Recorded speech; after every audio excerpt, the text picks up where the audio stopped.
basically what a bloodless revolution is like compared to one that involves a lot of bloodshed. And,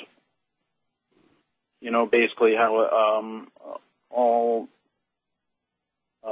revolutions, or the wrong word, basically all revolutions that have involved a lot of bloodletting have ultimately failed.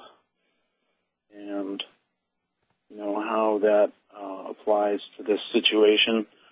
And so basically I was just having this vision of how we can maybe back off the situation a little bit and gain something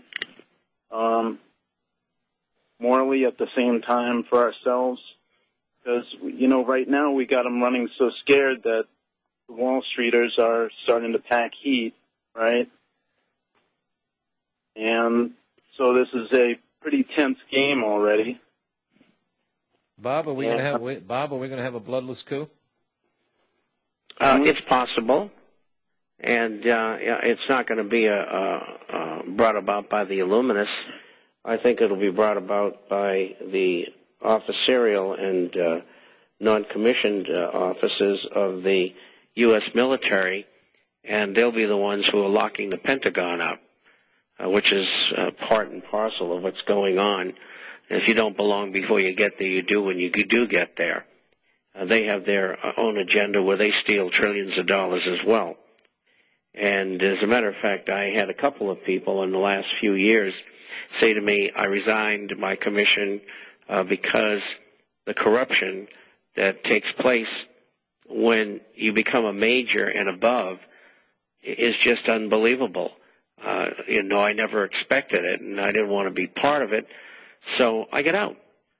But I think the most likely people that would do that would be people within the different branches of the military, and that could be bloodless or nearly so.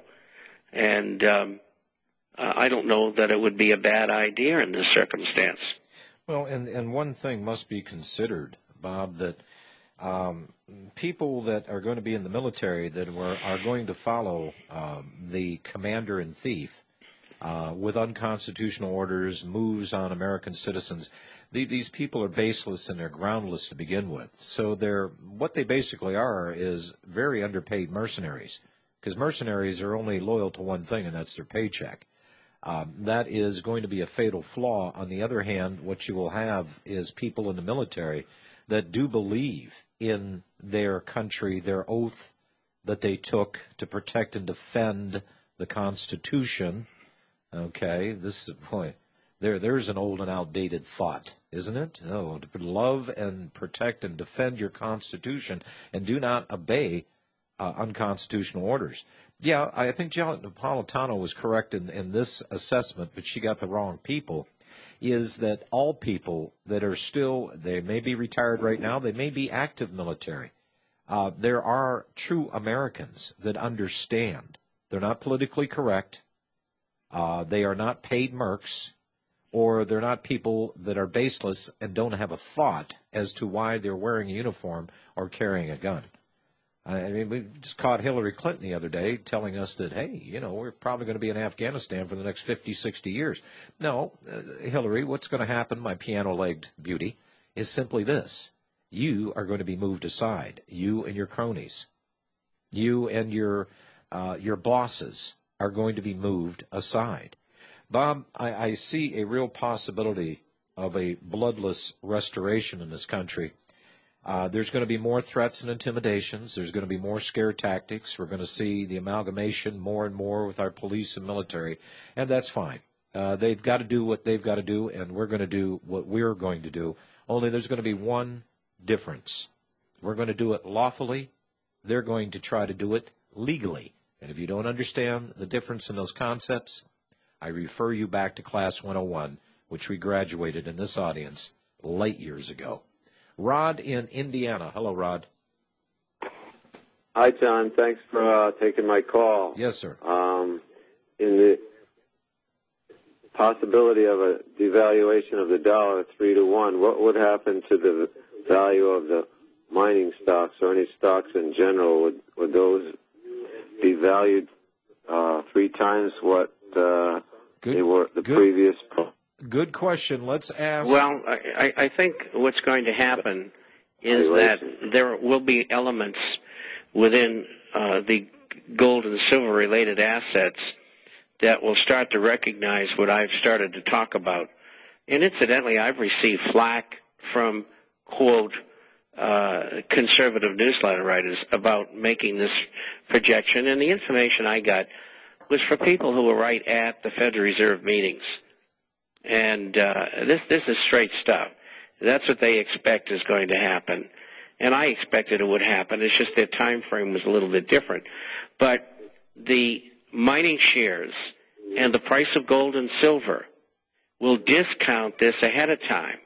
And so if you own a stock and it's selling for $50 and there's going to be perhaps a 1-for-3 devaluation, then you would assume that the stock would go to 150.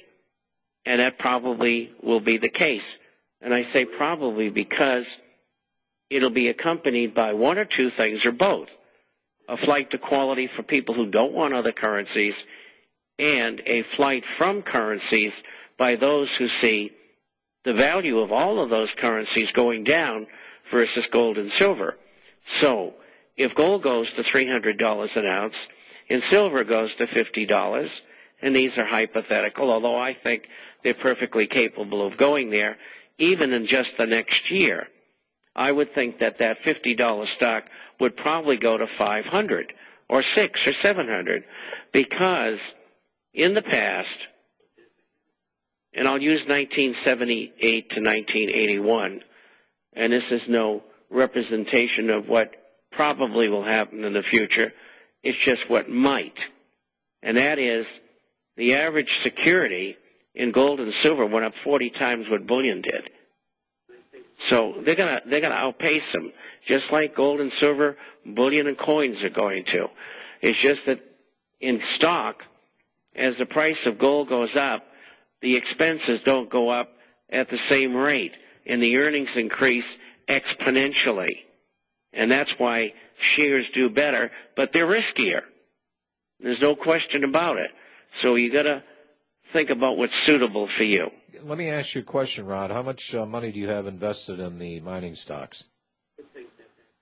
Well, I got about 20. Could you do me a favor and kill whatever's playing in the background, Rod? Yeah. Kill I got whatever's... about 25,000 in a mining stock. Okay. Now let me ask you this all-important question: would it bust you if you lost 25 grand right now? Well, I have other gold and silver. Understood. But the question is, here's the question. Not really. Okay. That's the answer to the question. My question was, if your stock price up and evaporated next week or next month or whatever, would this put a real damage to your financial outlook? And you know, that's what the word suitability is all about. The question that you just asked, is it suitable? And you put it in the framework of, could you lose it and you wouldn't have to worry about it? And you're absolutely right in doing so. And that's what most stockbrokers and others who advise people, they give them a straight track, and most everybody they tell to do the same thing, when that's not appropriate for each and every person. We'll be right back. All right, we are back. Jasper and Rod, thank you for your calls. Jim in Texas. Hello, Jim. Good afternoon, gentlemen. Hello. Bob, I actually really wanted to ask you 2 points here. One, we are in the process of buying several commercial buildings, mostly small and medium-sized apartments. And I just wanted to get your opinion. I know you think the commercial market is going to tank here pretty soon. Actually, we're picking them up at 50 cents on a dollar now, so it's not too bad. But where are you buying the majority of your properties?